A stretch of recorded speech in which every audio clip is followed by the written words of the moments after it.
aparatur sipil negara mempunyai peran yang sangat penting dalam membentuk masyarakat yang madani. Teknologi informasi sudah berkembang dengan luar biasa, akan tetapi masih banyak pelayanan yang belum prima, terutama birokrasi. Untuk mewujudkan birokrasi yang profesional dalam menghadapi tantangan-tantangan tersebut, pemerintah melalui Undang-Undang Nomor 5 Tahun 2014 tentang ASN telah bertekad untuk mengelola aparatur sipil negara menjadi semakin profesional. Pengelolaan ASN yang dilakukan pemerintah menggunakan konsep merit.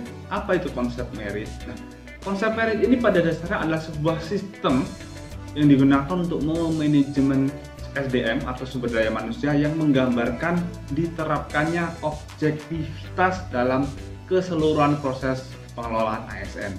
Nah, objektivitas yang dimaksud dalam hal ini adalah objektivitas yang berlaku dalam seluruh manajerial ASN, bahkan mulai dari rekrutmen sampai pengangkatan, penempatan, promosi, dan hal lainnya. Nah, salah satu contohnya adalah CPNS. Kita tahu sendiri bahwa CPNS di beberapa tahun ini sudah sangat akuntabel ya. Semua orang langsung tes di tempat dan nilainya bisa dilihat. Nah, itu menjadi salah satu sistem yang merekrut ASN secara jujur dan akuntabel. Pada intinya, manajemen ASN itu bertujuan agar setiap SDM dari ASN itu bisa unggul dan selaras dengan perkembangan zaman. Ketika kita bicara dengan ASN, kita tahu bahwa ASN itu ada dua jenis ya. Yang pertama adalah pegawai negeri sipil atau yang biasa disebut dengan PNS, dan yang kedua adalah P3K atau pegawai pemerintah dengan perjanjian kerja. Nah, apa perbedaan dari dua jenis itu? Yang pertama adalah jika PNS merupakan warga negara yang telah memenuhi syarat tertentu dan dia ditetapkan dan diangkat oleh pembina kepegawaian untuk menduduki jabatan-jabatan tertentu dalam pemerintahan. Dia punya nomor induk pegawai secara nasional atau NIP. Sedangkan P3K atau pegawai pemerintah dengan perjanjian kerja, apa itu P3K? P3K adalah hampir mirip warga Indonesia yang telah memenuhi syarat dan diangkat oleh pejabat pembina kepegawaian berdasarkan perjanjian kerja tertentu ya.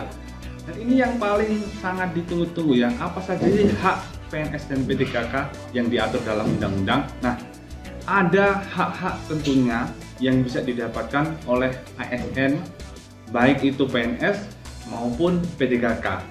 Yang pertama dari PNS, ada gaji, ada tunjangan, ada fasilitas. Sama dengan P3K juga dengan ada gaji, ada tunjangan, dan ada fasilitas. Ya mungkin fasilitasnya berbeda.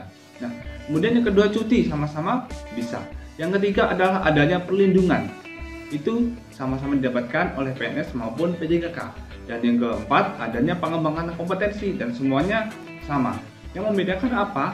Yang membedakan adalah apabila PNS mempunyai jaminan pensiun dan hari tua, maka untuk P3K tidak mempunyai jaminan pensiun dan hari tua. Dari manajemen PNS ini, apa yang bisa kita petik dan kita bisa terapkan di dalam sektor pendidikan? Nah, ada satu hal seperti contohnya tadi yang dijelaskan di atas tentang konsep merit.